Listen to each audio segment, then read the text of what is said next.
একটি চলন্ত বাসের জানালা দিয়ে এক নারী বিরক্ত হয়ে একটি ডিম বাইরে ছুঁড়ে ফেলে। ডিমটি বরফের ওপর পড়ে গড়াতে গড়াতে এগিয়ে যায়। ঠান্ডা বরফে পিছলে পিছলে এক দরিদ্র লোকের ছোট্ট ঝুপড়ির সামনে এসে থামে। লোকটি ডিমটা দেখে রেগে যায়। সে চিৎকার করে বলে, এটা আবার কোথা থেকে এলো? বিরক্ত হয়ে সেও ডিমটাকে দূরে ছুঁড়ে মারে। ডিমটি আবার গড়াতে থাকে। গড়াতে গড়াতে গভীর জঙ্গলের ভেতর এক বিশাল ভালুকের গুহার সামনে পৌঁছে যায়। ভালুক ডিমটাকে দেখে থমকে যায়, কিছুক্ষণ নীরবে তাকিয়ে থাকে। তারপর ধীরে ধীরে ডিমটাকে বুকে জড়িয়ে নেয়। তার উষ্ণ শরীরে ডিমটা নিরাপদ হয়ে থাকে। দিন যায়, রাত যায়, ভালুক না খেয়ে না ঘুমিয়ে ডিমটার যত্ন নিতে থাকে। শেষমেশ শীত শেষ হয়, বরফ গলে যায়, চারপাশে বসন্তের ছোঁয়া লাগে। ভালুক ডিমটাকে গুহার বাইরে এনে রাখে।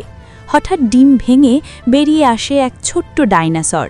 ভালুক অবাক হয়ে যায়, তবুও সে তাকে নিজের সন্তানের মতো ভালোবাসতে শুরু করে। খাওয়ায়, রক্ষা করে, আগলে রাখে। কিন্তু একদিন ছোট্ট ডাইনোসর খেলতে খেলতে জঙ্গলে হারিয়ে যায়। এক বিশাল আদিম মানব তাকে ধরে নিয়ে চলে যায়। দূরে দাঁড়িয়ে ভালুক অসহায়ভাবে তাকিয়ে থাকে। তার চোখ দিয়ে নীরবে জল পড়ে। এই ভালুকটার জন্য সবাই সাবস্ক্রাইব করতে লাগলো।